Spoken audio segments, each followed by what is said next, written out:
Hello students, in this lecture we discuss importance of time elements in the determination of price under perfect competition and price determination in very short period and short period. First we discuss importance of time elements in the determination of price under perfect competition. ਅਸੀਂ ਆਪਣੇ previous lecture ਵਿੱਚ ਇਹ discuss ਕੀਤਾ ਸੀ ਕਿ perfect competition ਵਿੱਚ price ਕਿੱਥੇ fixed ਹੁੰਦੀ ਆ। ਇੱਕ ਗੁੱਡਸ ਦੀ ਪ੍ਰਾਈਸ ਉਸ ਜਗ੍ਹਾ 'ਤੇ ਡਿਟਰਮਿਨ ਹੁੰਦੀ ਆ ਜਦੋਂ ਗੁੱਡਸ ਦੀ ਡਿਮਾਂਡ ਉਸ ਦੀ ਸਪਲਾਈ ਦੇ ਇਕੁਅਲ ਹੋ ਜਾਂਦੀ ਆ। ਇਟਸ ਆਰ ਐਕਸਪੀਰੀਅੰਸ ਦੈਟ ਕਿ ਜਦੋਂ ਇੱਕ ਵਾਰ ਮਾਰਕੀਟ ਦੇ ਵਿੱਚ ਵੀਟ ਦੀ ਸਪਲਾਈ ਇੱਕ ਵਾਰ ਵੀਟ ਅਰਾਈਵ ਹੋ ਜਾਂਦੀ ਆ, ਮਾਰਕੀਟ ਦੇ ਵਿੱਚ ਪਹੁੰਚ ਜਾਂਦੀ ਆ, ਅਤੇ ਜਿਹੜੀ ਵੀਟ ਦੀ ਸਪਲਾਈ ਆ ਉਹ ਕੋਂਸਟੈਂਟ ਹੁੰਦੀ ਆ, ਮਤਲਬ ਕਿ ਜਿੰਨੀ ਸਪਲਾਈ ਹੋਣੀ ਸੀ ਉਨੀ ਹੋ ਜਾਂਦੀ ਆ। ਉਸਨੂੰ ਇਨਕਰੀਜ਼ ਜਾਂ ਡਿਕਰੀਜ਼ ਨਹੀਂ ਕੀਤਾ ਜਾ ਸਕਦਾ। ਵੀਟ ਦੀ ਸਪਲਾਈ ਜਦੋਂ ਕੋਂਸਟੈਂਟ ਹੁੰਦੀ ਆ, ਬਟ ਜਿਹੜੀ ਵੀਟ ਦੀ ਪ੍ਰਾਈਸ ਆ ਉਹ ਰਾਈਜ਼ 'ਤੇ ਫੋਲ ਕਰਦੀ ਆ। The reason for this change in price ਕਿ ਪ੍ਰਾਈਸ ਦੇ ਵਿੱਚ ਜਿਹੜਾ ਚੇਂਜ ਆਉਂਦਾ ਉਹਦਾ ਰੀਜ਼ਨ ਕੀ ਆ ਕਿ ਵੀਟ ਦੀ ਡਿਮਾਂਡ ਦੇ ਵਿੱਚ ਚੇਂਜ ਆਉਂਦਾ। ਸਪਲਾਈ ਜਦੋਂ ਫਿਕਸ ਰਹਿੰਦੀ ਆ, ਡਿਮਾਂਡ ਵਿੱਚ ਚੇਂਜ ਆਉਣ ਦੇ ਕਾਰਨ ਵੀਟ ਦੀ ਪ੍ਰਾਈਸ ਵਿੱਚ ਚੇਂਜ ਆਉਂਦਾ ਹੈ। ਇਸ ਦਾ ਮਤਲਬ ਇਹ ਆ ਕਿ ਜਿਹੜੀ ਵੀਟ ਦੀ ਪ੍ਰਾਈਸ ਆ ਉਸ 'ਤੇ ਜ਼ਿਆਦਾ ਇਫੈਕਟ ਕਿਸ ਦਾ ਪੈ ਰਿਹਾ, ਡਿਮਾਂਡ ਦਾ। Likewise there are some goods whose price is influenced more by supply. ਇਸੇ ਤਰ੍ਹਾਂ ਕੁਛ ਹੋਰ ਗੁੱਡਸ ਹੁੰਦੀਆਂ ਜਿਨ੍ਹਾਂ ਦੀ ਪ੍ਰਾਈਸ ਦੇ ਉੱਪਰ ਸਪਲਾਈ ਦਾ ਜ਼ਿਆਦਾ ਇਫੈਕਟ ਪੈਂਦਾ ਹੈ। ਕਿਸੇ ਗੁੱਡਸ ਦੀ ਪ੍ਰਾਈਸ ਉੱਪਰ ਜ਼ਿਆਦਾ ਡਿਮਾਂਡ ਦਾ ਇਫੈਕਟ ਪਏਗਾ ਜਾਂ ਜ਼ਿਆਦਾ ਸਪਲਾਈ ਦਾ ਇਫੈਕਟ ਪਏਗਾ। ਇਹ ਕਿਸ ਚੀਜ਼ 'ਤੇ ਡਿਪੈਂਡ ਕਰਦਾ, ਟਾਈਮ ਐਲੀਮੈਂਟਸ ਦੇ ਉੱਪਰ। ਤਾਂ ਟਾਈਮ ਐਲੀਮੈਂਟਸ ਦਾ ਜਿਹੜਾ ਕਨਸੈਪਟ ਉਹ ਮਾਰਸ਼ਲ ਨੇ ਐਗਜ਼ਾਮਿਨ ਕੀਤਾ ਸੀ। ਅਕੋਰਡਿੰਗ ਟੂ ਹਿਮ ਕਿ ਸ਼ਾਰਟ ਪੀਰੀਅਡ ਦੇ ਵਿੱਚ ਕਿਸੇ ਵੀ ਗੁੱਡਸ ਦੀ ਪ੍ਰਾਈਸ ਨੂੰ ਡਿਮਾਂਡ ਜ਼ਿਆਦਾ ਇਫੈਕਟ ਕਰਦੀ ਆ ਐਂਡ ਲੌਂਗ ਪੀਰੀਅਡ ਦੇ ਵਿੱਚ ਗੁੱਡਸ ਦੀ ਪ੍ਰਾਈਸ ਨੂੰ ਸਪਲਾਈ ਜ਼ਿਆਦਾ ਇਫੈਕਟ ਕਰਦੀ ਹੈ ਜਾਂ ਸਪਲਾਈ ਡਿਟਰਮਿਨ ਕਰਦੀ ਆ। ਮਾਰਸ਼ਲ ਨੇ ਟਾਈਮ ਐਲੀਮੈਂਟਸ ਨੂੰ 4 ਕੈਟੇਗਰੀਜ਼ ਵਿੱਚ ਡਿਵਾਈਡ ਕੀਤਾ ਆ। ਵੈਰੀ ਸ਼ਾਰਟ ਪੀਰੀਅਡ, ਜਿਹੜਾ ਉਸ ਪੀਰੀਅਡ ਦੇ ਵਿੱਚ ਪ੍ਰਾਈਸ ਡਿਟਰਮਿਨ ਹੁੰਦਾ ਉਸਨੂੰ ਮਾਰਕੀਟ ਪ੍ਰਾਈਸ ਕਿਹਾ ਜਾਂਦਾ ਆ। ਸ਼ਾਰਟ ਪੀਰੀਅਡ ਵਿੱਚ ਵਾਲੇ ਪ੍ਰਾਈਸ ਨੂੰ ਸਬ ਨੋਰਮਲ ਪ੍ਰਾਈਸ ਕਿਹਾ ਜਾਂਦਾ ਆ। ਲੌਂਗ ਪੀਰੀਅਡ ਵਿੱਚ ਨੋਰਮਲ ਪ੍ਰਾਈਸ ਡਿਟਰਮਿਨ ਹੁੰਦਾ and very long period is trade cycles. First we discuss very short period or market period. It refers to that time period in which supply of a commodity cannot be increased beyond its existing stock if the demand has increased। ਜਦੋਂ very short period ਦੇ ਵਿੱਚ demand increase ਕਰਦੀ ਆ ਤਾਂ ਕਿਸੇ ਵੀ ਕੋਮੋਡਿਟੀ ਦੀ ਜਿਹੜੀ supply ਨੂੰ ਆ ਉਹਦੇ ਐਗਜ਼ਿਸਟਿੰਗ ਸਟਾਕ ਤੋਂ ਜ਼ਿਆਦਾ ਇਨਕਰੀਜ਼ ਨਹੀਂ ਕੀਤਾ ਜਾ ਸਕਦਾ, ਕਿਉਂਕਿ ਫਰਮ ਕੋਲ ਇੰਨਾ ਟਾਈਮ ਨਹੀਂ ਹੁੰਦਾ ਕਿ ਉਹ ਆਪਣੇ ਸਟਾਕ ਨੂੰ ਇਨਕਰੀਜ਼ ਕਰ ਸਕੇ।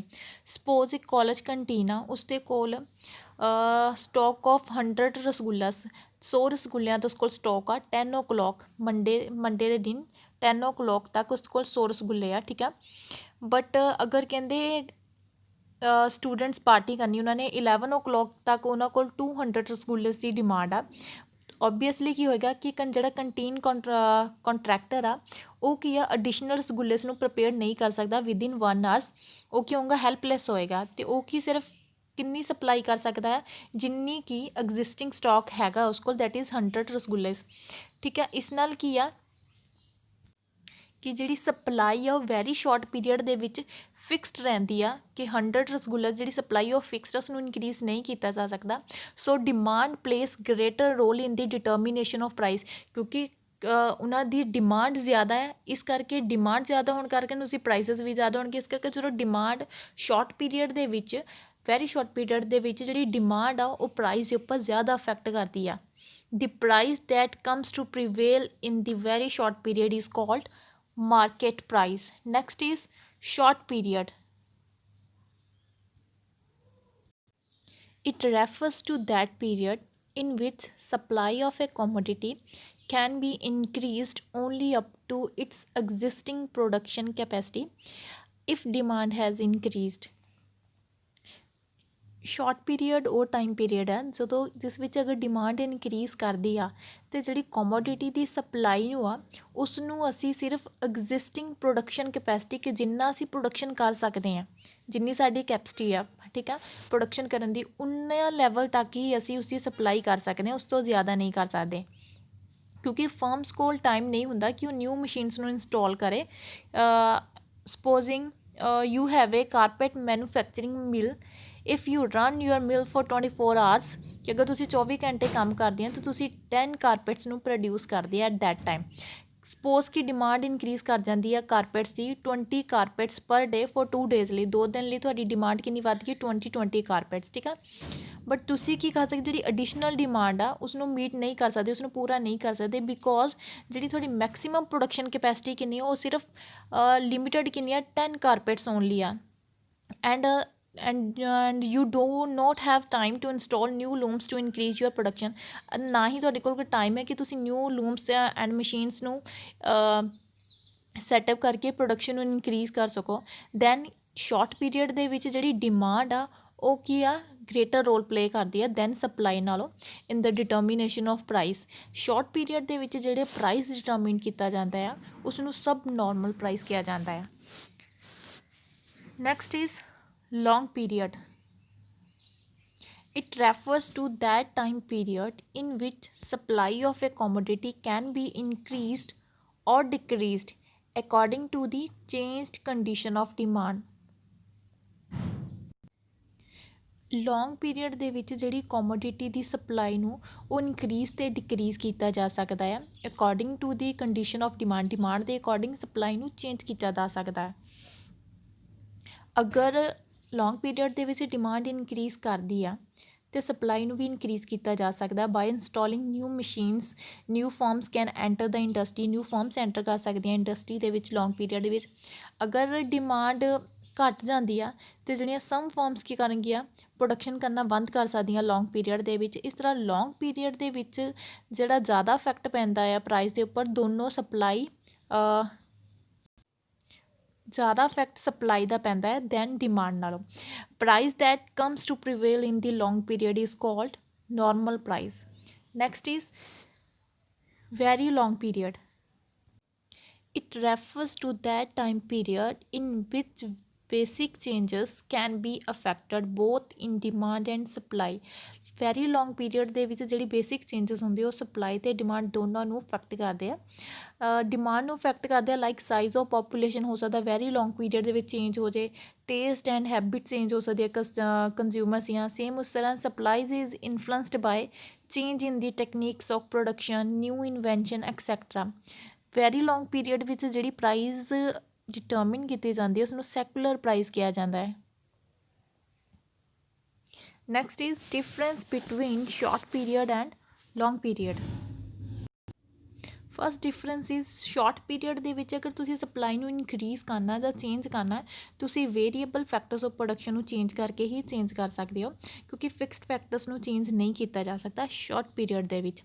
But on the other hand long period ਦੇ ਵਿੱਚ ਜਿਹੜੇ ਸਾਰੇ ਫੈਕਟਰਸ ਹੁੰਦੇ ਆ ਉਹ ਵੇਰੀਏਬਲ ਹੁੰਦੇ ਆ and the supply can not be change according to demand. Supply can be changed according to demand। Next is in the short period there is not enough time for new firms to enter the industry। कि short period ਦੇ ਵਿੱਚ firms ਕੋਲ enough time ਨਹੀਂ ਹੁੰਦਾ ਕਿ ਉਹ enter ਕਰ ਸਕਣ ਇੰਡਸਟਰੀ ਵਿੱਚ ਅਤੇ ਨਾ ਹੀ ਜਿਹੜੀਆਂ ਐਗਜ਼ਿਸਟਿੰਗ ਪਹਿਲੀ ਫਰਮਸ ਉੱਥੇ ਕੰਮ ਕਰ ਰਹੀਆਂ ਉਹਨਾਂ ਕੋਲ ਇੰਨਾ ਟਾਈਮ ਹੁੰਦਾ ਕਿ ਉਹ ਨਿਊ ਪਲਾਂਟਸ ਨੂੰ ਇੰਸਟਾਲ ਕਰ ਸਕਣ। But in the long period new firms enter ਵੀ ਕਰ ਸਕਦੀਆਂ ਅਤੇ ਜਿਹੜੀਆਂ ਓਲਡ ਫਰਮਸ ਆ ਉਹ ਇੰਡਸਟਰੀ ਨੂੰ ਲੀਵ ਕਰਕੇ ਵੀ ਜਾ ਸਕਦੀਆਂ। ਸ਼ਾਰਟ ਪੀਰੀਅਡ ਦੇ ਵਿੱਚ ਜਿਹੜੀ ਸਪਲਾਈ ਆ ਗੁੱਡਸ ਦੀ ਉਸਨੂੰ ਇਨਕਰੀਜ਼ ਕੀਤਾ ਜਾ ਸਕਦਾ ਆ ਸਿਰਫ ਐਗਜ਼ਿਸਟਿੰਗ ਕੈਪੈਸਿਟੀ ਤੱਕ। But in the long period supply can be increased decreased according to the demand. Long period ਦੇ ਵਿੱਚ ਜਿਹੜੀ ਗੁੱਡਸ ਦੀ ਸਪਲਾਈ ਨੂੰ ਡਿਮਾਂਡ ਦੇ ਅਕੋਰਡਿੰਗ ਇਨਕਰੀਜ਼ ਅਤੇ ਡਿਕਰੀਜ਼ ਕੀਤਾ ਜਾ ਸਕਦਾ ਹੈ। ਇਨ ਦਾ ਸ਼ਾਰਟ ਪੀਰੀਅਡ ਜਿਹੜਾ ਡਿਮਾਂਡ ਆ ਉਹ ਪ੍ਰਾਈਸ ਦੇ ਡਿਟਰਮੀਨੇਸ਼ਨ ਦੇ ਵਿੱਚ ਜ਼ਿਆਦਾ ਇੰਪੋਰਟੈਂਸ ਜਾਂ ਫਿਰ ਜ਼ਿਆਦਾ ਉਸਨੂੰ ਇਨਫਲੂਐਂਸ ਕਰਦਾ। But with the passage of time ਜਿਹੜਾ ਸਪਲਾਈ ਦੀ significance of supply tends to increase that means ਕਿ ਸਪਲਾਈ ਦਾ ਜਿਹੜਾ ਇਫੈਕਟ ਉਹ ਜ਼ਿਆਦਾ ਪੈਣ ਲੱਗਦਾ ਫਿਰ ਪ੍ਰਾਈਸ ਦੇ ਉੱਪਰ। But in the long period both supply and demand become of equal significance. Long period ਦੇ ਵਿੱਚ ਸਪਲਾਈ ਐਂਡ ਡਿਮਾਂਡ ਦੋਨਾਂ ਦਾ ਇਕੁਅਲ ਸਿਗਨੀਫਿਕੈਂਸ ਹੁੰਦਾ ਪ੍ਰਾਈਸ ਡਿਟਰਮੀਨੇਸ਼ਨ ਦੇ ਵਿੱਚ। Now next is price determination। in very short period or determination of market price। ਜਿਹੜੀ very short period ਦੇ ਵਿੱਚ ਜਿਹੜੀ ਪ੍ਰਾਈਸ ਡਿਟਰਮਿਨ ਕੀਤੀ ਜਾਂਦੀ ਹੈ ਉਸਨੂੰ ਮਾਰਕੀਟ ਪ੍ਰਾਈਸ ਕਿਹਾ ਜਾਂਦਾ ਹੈ। ਸਪੋਜ਼ ਪੋਟੈਟੋ ਦੀ ਮਾਰਕੀਟ ਪ੍ਰਾਈਸ ਮਾਰਨਿੰਗ ਦੇ ਵਿੱਚ 20 ਰੁਪੀਸ ਪਰ ਕੇਜੀ ਆ, ਬਟ ਆਫਟਰਨੂਨ ਉਸਦੀ ਡਿਮਾਂਡ ਇਨਕਰੀਜ਼ ਕਰ ਗਈ, ਜਿਸ ਕਾਰਨ ਉਸਦੀ ਪ੍ਰਾਈਸ ਵੀ ਇਨਕਰੀਜ਼ ਕਰਕੇ ₹30 ਪਰ ਕੇਜੀ ਹੋ ਗਈ। It is the price that comes to prevail in the market in very short period. Supply of commodity ਨੂੰ ਵੈਰੀ ਸ਼ਾਰਟ ਪੀਰੀਅਡ ਦੇ ਵਿੱਚ ਸਿਰਫ ਐਗਜ਼ਿਸਟਿੰਗ ਸਟਾਕ ਤੱਕ ਹੀ ਇਨਕਰੀਜ਼ ਕੀਤਾ ਜਾ ਸਕਦਾ ਅਗਰ ਡਿਮਾਂਡ ਇਨਕਰੀਜ਼ ਕਰਦੀ ਆ। ਵੈਰੀ ਸ਼ਾਰਟ ਪੀਰੀਅਡ ਦੇ ਵਿੱਚ ਇਸ ਲਈ ਜਿਹੜਾ ਪ੍ਰਾਈਸ ਨੂੰ ਜ਼ਿਆਦਾ ਇਫੈਕਟ ਕੀ ਕਰਦੀ ਆ, ਡਿਮਾਂਡ ਇਫੈਕਟ ਕਰਦੀ ਆ, ਕਿਉਂਕਿ ਸਪਲਾਈ ਆਲਮੋਸਟ ਕੌਨਸਟੈਂਟ ਰਹਿੰਦੀ ਆ। ਅਗਰ ਇਫ ਡਿਮਾਂਡ ਇਨਕਰੀਜ਼ ਕਰਦੀ ਆ ਵੈਰੀ ਸ਼ਾਰਟ ਪੀਰੀਅਡ ਦੇ ਵਿੱਚ ਤਾਂ ਪ੍ਰਾਈਸ ਵੀ ਇਨਕਰੀਜ਼ ਕਰਦਾ, ਅਗਰ ਡਿਮਾਂਡ ਡਿਕਰੀਜ਼ ਕਰਦੀ ਆ ਤੇ ਪ੍ਰਾਈਸ ਵੀ ਡਿਕਰੀਜ਼ ਕਰਦੀ ਆ। However price will be determined at that point where demand for commodity is equal to its supply. To study price determination in such a market, goods are divided into two parts. First is perishable goods and second is durable goods. First, perishable goods. Goods which perish very quickly are called perishable goods. ਜਿਹੜੀਆਂ goods ਜਲਦੀ ਖਰਾਬ ਹੋ ਜਾਂਦੀਆਂ ਜੇ ਕਹਿ ਲਓ ਉਹਨਾਂ ਨੂੰ ਪੈਰੀਸ਼ੇਬਲ ਗੁੱਡਸ ਕਿਹਾ ਜਾਂਦਾ। ਲਾਈਕ ਵੈਜੀਟੇਬਲਸ ਹੋ ਗਿਆ, ਵੈਜੀਟੇਬਲਸ, ਮਿਲਕ, ਗ੍ਰੇਪਸ ਐਕਸੈਕਟਰਾ ਜਿਹੜੇ ਜਲਦੀ ਖਰਾਬ ਹੋ ਜਾਂਦੀ ਉਹਨਾਂ ਸਾਰਿਆਂ ਨੂੰ ਪੈਰੀਸ਼ੇਬਲ ਗੁੱਡਸ ਕਿਹਾ ਜਾਂਦਾ ਹੈ। And goods which go out of fashion shortly are also called perishable goods. Example fashionable clothes, shoes etcetera. Supply of such goods at any given time is fixed. ਅਗਰ ਇਹਨਾਂ ਦੀ ਡਿਮਾਂਡ ਇਨਕਰੀਜ਼ ਕਰਦੀ ਆ ਅਤੇ supply ਨੂੰ ਅਸੀਂ rapidly increase ਨਹੀਂ ਕਰਦੇ। ਅਗਰ ਡਿਮਾਂਡ ਇਨਕਰੀਜ਼ ਕਰਦੀ ਆ ਸਪਲਾਈ ਡਿਮਾਂਡ ਡਿਕਰੀਜ਼ ਕਰਦੀ ਆ ਅਤੇ ਇਹਨਾਂ ਦੀ ਸਪਲਾਈ ਨੂੰ ਅਸੀਂ ਕੁਇਕਲੀ ਡਿਕਰੀਜ਼ ਵੀ ਨਹੀਂ ਕਰ ਸਕਦੇ। ਇਸ ਤਰ੍ਹਾਂ ਕਿ ਇਹਨਾਂ ਡਿਮਾਂਡ ਦਾ ਇੱਕ ਇੰਪੋਰਟੈਂਟ ਡੋਮੀਨੈਂਟ ਰੋਲ ਪਲੇ ਕਰਦਾ ਆ ਪ੍ਰਾਈਸ ਡਿਟਰਮੀਨੇਸ਼ਨ ਦੇ ਵਿੱਚ। ਅਗਰ ਡਿਮਾਂਡ ਇਨਕਰੀਜ਼ ਕਰਦੀ ਆ ਅਤੇ ਪ੍ਰਾਈਸ ਵੀ ਰਾਈਜ਼ ਕਰਦੀ ਆ ਪੈਰੀਸ਼ੇਬਲ ਗੁੱਡਸ ਦੀ। ਅਗਰ ਡਿਮਾਂਡ ਡਿਕਰੀਜ਼ ਕਰਦੀ ਆ ਅਤੇ ਪ੍ਰਾਈਸ ਫੋਲਸ ਕਰਦੀਆਂ। Determination of market price of perishable goods is explained with the help of figure 6। Quantity of goods ਨੂੰ OX ਐਕਸਿਸ 'ਤੇ ਮੇਜ਼ਰ ਕੀਤਾ ਗਿਆ ਐਂਡ ਪ੍ਰਾਈਸ ਆਫ ਗੁੱਡਸ ਨੂੰ ਪ੍ਰਾਈਸ ਨੂੰ OY ਐਕਸਿਸ 'ਤੇ। SS ਸਪਲਾਈ ਕਰਵ ਆ and DD is the demand curve. SS ਬਿਲਕੁਲ ਹੌਰੀਜ਼ੋਂਟਲ vertical lines ਬਣਾਈ ਗਈ ਆ ਬਿਕੋਜ਼ ਕਿ ਜਿਹੜੀ ਸਪਲਾਈ ਆਫ ਗੁੱਡਸ ਆ ਦੈਟ ਇਜ਼ ਕਿ ਫਿਕਸ ਆ, ਕਿ ਉਸਨੂੰ ਚੇਂਜ ਨਹੀਂ ਕਰ ਦਿੱਤਾ, ਸਿਰਫ ਐਗਜ਼ਿਸਟਿੰਗ ਸਟਾਕ ਤੱਕ ਹੀ ਜਿੰਨੀ ਅਵੇਲੇਬਿਲਿਟੀ ਹੈਗੀ ਆ ਉਨੀ ਆ, ਉਸ ਤੋਂ ਜ਼ਿਆਦਾ ਨਹੀਂ ਕੀਤੀ ਜਾ ਸਕਦੀ increase. Initial DD demand curve ਆ ਦੈਟ ਮੀਨਸ ਪੁਆਇੰਟ 'ਤੇ ਕੱਟ ਕਰੀ ਸਪਲਾਈ ਕਰਵ ਨੂੰ। ਪ੍ਰਾਈਸ ਕਿੱਥੇ ਫਿਕਸ ਹੁੰਦੀ ਹੈ, ਜਿੱਥੇ ਸਪਲਾਈ ਅਤੇ ਡਿਮਾਂਡ ਇੱਕ ਦੂਸਰੇ ਨੂੰ ਕੱਟ ਕਰਦੇ, ਦੈਟ ਮੀਨਸ ਪ੍ਰਾਈਸ ਕਿੰਨੀ ਹੈ, ਦੈਟ ਇਜ਼ P। ਜੇ ਡਿਮਾਂਡ ਸਪਲਾਈ ਉਨੀ ਰਹਿੰਦੀ ਹੈ, ਡਿਮਾਂਡ ਇਨਕਰੀਜ਼ ਕਰ ਜਾਂਦੀ ਹੈ ਅਤੇ ਪ੍ਰਾਈਸ ਕੀ ਕਰ ਜਾਏਗੀ, ਇਨਕਰੀਜ਼ ਕਰ ਦੇਗੀ। ਸਪਲਾਈ ਉਨੀ ਰਹਿੰਦੀ ਹੈ, ਡਿਮਾਂਡ ਡਿਕਰੀਜ਼ ਕਰੇਗੀ ਅਤੇ ਪ੍ਰਾਈਸ ਵੀ ਡਿਕਰੀਜ਼ ਕਰ ਜਾਏਗੀ। ਉਹ ਕੀ ਬਣ ਗਈ, OP2। Next is durable goods. Some goods can be stored for a long time. Example wheat, soap, oil, tea leaves, etc. ਕੁਛ ਗੁੱਡਸ ਹੁੰਦੀਆਂ ਜਿਨ੍ਹਾਂ ਨੂੰ ਅਸੀਂ ਬਹੁਤ ਹੀ ਲੌਂਗ ਟਾਈਮ ਦੇ ਲਈ ਸਟੋਰ ਕਰ ਸਕਦੇ ਹਾਂ, ਠੀਕ ਹੈ, ਉਹਨਾਂ ਨੂੰ ਡਿਊਰੇਬਲ ਗੁੱਡਸ ਕਿਹਾ ਜਾਂਦਾ ਹੈ।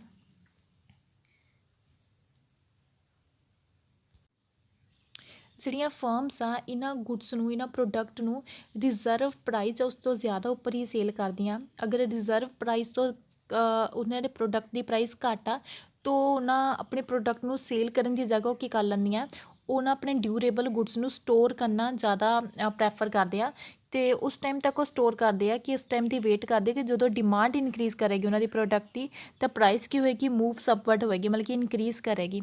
ਦੈਨ ਉਹ ਆਪਣੇ ਗੁੱਡਸ ਨੂੰ ਸੇਲ ਕਰੂੰਗੇ। The supply of durable goods can be increased or decrease up to the limit. ਮਤਲਬ ਕਿ ਸਪਲਾਈ ਆਫ ਡਿਊਰੇਬਲ ਗੁੱਡਸ ਨੂੰ ਵੈਰੀ ਸ਼ਾਰਟ ਪੀਰੀਅਡ ਦੇ ਵਿੱਚ ਐਗਜ਼ਿਸਟਿੰਗ ਸਟਾਕ ਤੱਕ ਹੀ ਇਨਕਰੀਜ਼ ਕੀਤਾ ਜਾ ਸਕਦਾ। ਮੇਨ ਕੀ ਆ ਕਿ ਜਿਹੜੇ ਫਰਮਸ ਆ ਜਾਂ ਸੇਲਰਸ ਆ ਡਿਊਰੇਬਲ ਪ੍ਰੋਡਕਟਸ ਨੂੰ ਰਿਜ਼ਰਵ ਪ੍ਰਾਈਸ ਜਾਂ ਉਸ ਤੋਂ ਜ਼ਿਆਦਾ ਪ੍ਰਾਈਸ 'ਤੇ ਹੀ ਸੇਲ ਕਰਦੇ ਆ। ਅਗਰ ਰਿਜ਼ਰਵ ਪ੍ਰਾਈਸ ਤੋਂ ਘੱਟ ਉਸੇ ਪ੍ਰੋਡਕਟ ਦੀ ਪ੍ਰਾਈਸ ਆ ਤਾਂ ਸੇਲ ਕਰਨ ਦੀ ਜਗ੍ਹਾ ਆਪਣੇ ਪ੍ਰੋਡਕਟ ਨੂੰ ਕੀ ਕਰ ਸਕਦੇ ਆ, ਸਟੋਰ ਕਰ ਲੈਂਦੇ ਆ, ਕਿਉਂਕਿ ਡਿਊਰੇਬਲ ਗੁੱਡਸ ਇਹਨਾਂ ਨੂੰ ਸਟੋਰ ਕੀਤਾ ਜਾ ਸਕਦਾ ਲੌਂਗ ਪੀਰੀਅਡ ਦੇ ਲਈ। ਨਾਓ ਟੇਬਲ 7 ਦੇ ਵਿੱਚ market price of durable goods ਨੂੰ ਸ਼ੋ ਕੀਤਾ ਗਿਆ। ਪ੍ਰਾਈਸ ਪਰ kg ਗਿਵਨ ਆ 5, 7, 9, 11, 25 and 30। Supply of rice and demand for rice given ਆ। ਜਿਵੇਂ ਜਿਵੇਂ ਪ੍ਰਾਈਸ ਇਨਕਰੀਜ਼ ਕਰ ਰਹੀ ਆ, ਸਪਲਾਈ ਵੀ ਇਨਕਰੀਜ਼ ਕਰ ਰਹੀ ਆ ਐਂਡ ਡਿਮਾਂਡ ਕੀ ਕਰ ਰਹੀ ਆ, ਡਿਕਰੀਜ਼ ਕਰ ਰਹੀ ਆ। ਦੈਟ ਮੀਨਸ ਕਿ ਜਿਹੜਾ at a given time market ਦੇ ਵਿੱਚ ਜਿਹੜੀ ਸਪਲਾਈ ਆਫ ਰਾਈਸ ਦੀ ਜਿਹੜਾ ਸਟਾਕ ਆ ਦੈਟ ਇਜ਼ 30 ਕੁਆਂਟਲ ਆ। ਠੀਕ ਆ, ਅਗਰ ਜਦੋਂ ਪ੍ਰਾਈਸ 5 kg ਪਰ ਤਾਂ ਸਪਲਾਈ ਕੀ ਸੀ 5 ਕੁਆਂਟਲ, ਡਿਮਾਂਡ 25 ਕੁਆਂਟਲ ਸੀ। ਜਦੋਂ ਪ੍ਰਾਈਸ ਰਾਈਜ਼ ਕੀਤੀ, ਡਿਮਾਂਡ ਕੰਟਰੈਕਟ ਹੋ ਗਈ ਐਂਡ ਸਪਲਾਈ ਇਨਕਰੀਜ਼ ਕਰ ਗਈ। ਐਂਡ ਜਦੋਂ ਪ੍ਰਾਈਸ ਇਨਕਰੀਜ਼ ਕਰਕੇ 9 ਪਰ kg the supply of rice 15 quintal C and demand for rice ਕਿੰਨੀ ਸੀ, ਉਹ ਵੀ 15 quintal C. Price of rice will be settled at ₹19 ਪਰ kg। ਅਗਰ ਪ੍ਰਾਈਸ ਇਨਕਰੀਜ਼ ਕਰਕੇ 30 ਪਰ kg ਹੁੰਦੀ ਆ ਤਾਂ ਸੇਲਰ ਕੀ ਕਰੇਗਾ, ਆਪਣਾ ਐਂਟਾਇਰ ਸਟਾਕ ਆਫ 30 ਕੁਆਂਟਲਸ ਆਫਰ ਕਰ ਦੇਗਾ ਫॉर ਸੇਲ ਲਈ। ਅਗਰ ਪ੍ਰਾਈਸ 30 ਰੁਪੀਜ਼ ਤੋਂ ਵੀ ਜ਼ਿਆਦਾ ਇਨਕਰੀਜ਼ ਕਰ ਜਾਂਦੀ ਆ, ਬਟ ਉਸ ਟਾਈਮ ਆਪਣਾ ਜਿਹੜਾ ਸੇਲਰ ਆ ਉਹ ਸਪਲਾਈ ਨੂੰ ਇਨਕਰੀਜ਼ ਨਹੀਂ ਕਰ ਸਕਦਾ, because entire stock has been sold out, ਕਿਉਂਕਿ ਤਾਂ ਸਾਰਾ ਸਟਾਕ ਸੋਲਡ ਆਊਟ ਹੋ ਜਾਣਾ। ਉਸ ਨੂੰ ਪ੍ਰਾਈਸ ਅਗਰ ਜ਼ਿਆਦਾ ਵੀ ਮਿਲ ਰਹੀ ਹੈ ਫਿਰ ਵੀ ਉਸ ਦੀ ਸਪਲਾਈ ਨੂੰ ਇਨਕਰੀਜ਼ ਨਹੀਂ ਕਰ ਸਕਦਾ। ਨਾਓ ਇਨ ਫਿਗਰ 7 ਕੁਆਂਟਿਟੀ ਆਫ ਰਾਈਸ ਨੂੰ ਐਕਸ ਐਕਸਿਸ 'ਤੇ ਸ਼ੋ ਕੀਤਾ ਗਿਆ ਐਂਡ ਪ੍ਰਾਈਸ ਨੂੰ ਵਾਈ ਐਕਸਿਸ 'ਤੇ। ਐਸ ਕੀ ਆ, ਸਪਲਾਈ ਕਰਵ ਆ, ਇਟ ਸਲੋਪ ਅਪਵਰਡ, ਇਹ ਅਪਵਰਡ ਸਲੋਪ ਆ, ਬਿਕੋਜ਼ ਕਿ ਜਦੋਂ ਪਹਿਲਾਂ ਇਨੀਸ਼ੀਅਲੀ ਪ੍ਰਾਈਸ ਰਾਈਜ਼ ਕਰਦਾ ਆ ਅਤੇ ਸਪਲਾਈ ਵੀ ਰਾਈਜ਼ ਕਰਦੀ ਆ। ਐਂਡ ਇਹ ਓਰੀਜਨ ਪੁਆਇੰਟ ਤੋਂ ਸਟਾਰਟ ਨਹੀਂ ਹੋਈ, ਇਹ ਇਸ ਪੁਆਇੰਟ ਤੋਂ ਸਟਾਰਟ ਹੋਈ ਆ। OS ਕੀ ਆ, ਦੈਟ ਇਜ਼ ਰਿਜ਼ਰਵ ਪ੍ਰਾਈਸ, ਕਿ ਇੱਕ ਫਰਮ ਆਪਣੇ ਜਿਹੜਾ ਪ੍ਰੋਡਕਸ਼ਨ ਨੂੰ ਆ OS ਤੋਂ ਘੱਟ ਪ੍ਰਾਈਸ 'ਤੇ ਸੇਲ ਨਹੀਂ ਕਰੇਗਾ। ਮਿਨੀਮਮ ਉਹਨੂੰ OS ਪ੍ਰਾਈਸ ਤਾਂ ਚਾਹੀਦੀ ਹੀ ਚਾਹੀਦੀ ਆ ਆਪਣੇ ਪ੍ਰੋਡਕਟ ਨੂੰ ਸੇਲ ਕਰਨ ਦੇ ਲਈ। ਇਸ ਲਈ ਜਿਹੜੀ ਆ ਸਪਲਾਈ ਕਰਵ ਆ ਐਸ ਪਹਿਲਾਂ ਇਨੀਸ਼ੀਅਲੀ ਇਨਕਰੀਜ਼ ਕਰਦੀ ਜਾ ਰਹੀ ਆ। ਦੈਟ ਮੀਨਸ ਕਿ ਐਗਜ਼ਿਸਟਿੰਗ ਸਟਾਕ ਤੱਕ ਉਹ ਇਨਕਰੀਜ਼ ਕਿੰਨਾ ਕਰ ਸਕਦਾ, Q1 ਕੁਆਂਟਿਟੀ ਨੂੰ। ਉਸ ਤੋਂ ਬਾਅਦ ਕੀ ਇਹ ਹੌਰੀਜ਼ੈਂਟਲ ਹੋ ਜਾਂਦੀ ਹੈ ਕਿ ਇਸ ਨੂੰ ਇਨਕਰੀਜ਼ ਨਹੀਂ ਕੀਤਾ ਜਾ ਸਕਦਾ। ਇਸ ਕਰਕੇ ਪਹਿਲਾਂ ਇਨਕਰੀਜ਼ ਕਰਦੀ ਆ, ਬਾਅਦ ਵਿੱਚ ਕੌਨਸਟੈਂਟ ਹੋ ਜਾਂਦੀ ਆ। DD ਡਿਮਾਂਡ ਕਰਵ ਆ, ਜਦੋਂ initial demand curve DD E point 'ਤੇ ਕੱਟ ਕਰਦੀ ਹੈ ਸਪਲਾਈ ਨੂੰ, ਪ੍ਰਾਈਸ ਇਜ਼ OP। ਐਂਡ ਜਦੋਂ ਡਿਮਾਂਡ ਇਨਕਰੀਜ਼ ਕਰਦੀ ਹੈ ਦੈਟ ਇਜ਼ E1 ਅਤੇ ਪ੍ਰਾਈਸ ਵੀ ਇਨਕਰੀਜ਼ ਕਰ ਜਾਂਦੀ ਹੈ ਦੈਟ ਇਜ਼ P1। ਜਦੋਂ ਸਪਲਾਈ ਸੇਮ ਰਹਿੰਦੀ ਹੈ, ਡਿਮਾਂਡ ਡਿਕਰੀਜ਼ ਕਰ ਦਿੰਦੀ D2 ਹੋ ਜਾਂਦੀ ਆ, ਤਾਂ ਪ੍ਰਾਈਸ ਵੀ ਡਿਕਰੀਜ਼ ਕਰਕੇ P2 ਹੋ ਜਾਂਦੀ ਆ। ਦੈਟ ਮੀਨਸ ਕਿ ਵੈਰੀ ਸ਼ੋਰਟ ਪੀਰੀਅਡ ਦੇ ਵਿੱਚ ਕਿਸੇ ਵੀ ਗੁੱਡਸ ਦੀ ਪ੍ਰਾਈਸ ਦੇ ਉੱਪਰ ਜ਼ਿਆਦਾ ਇਫੈਕਟ ਕਿਸ ਚੀਜ਼ ਦਾ ਪੈਂਦਾ, ਡਿਮਾਂਡ ਦਾ।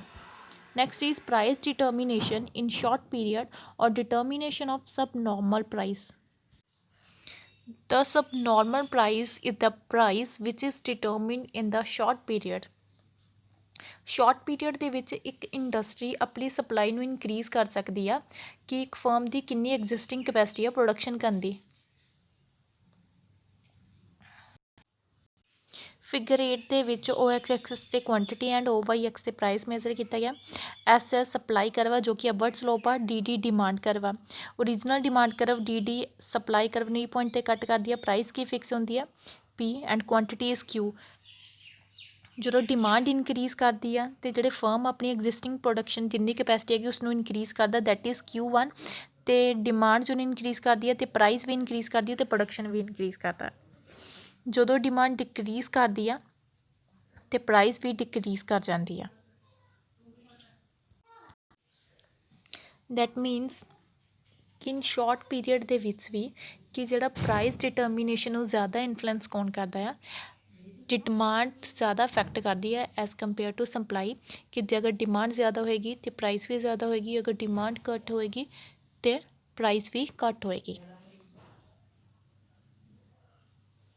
ਇਸ ਲਈ ਸ਼ਾਰਟ ਪੀਰੀਅਡ ਦੇ ਵਿੱਚ ਪ੍ਰਾਈਸ 'ਤੇ ਜ਼ਿਆਦਾ ਇਫੈਕਟ ਡਿਮਾਂਡ ਦਾ ਪੈਂਦਾ ਐਂਡ ਲੌਂਗ ਪੀਰੀਅਡ ਦੇ ਵਿੱਚ ਡਿਮਾਂਡ ਐਂਡ ਸਪਲਾਈ ਦੋਨਾਂ ਦਾ ਪੈਂਦਾ।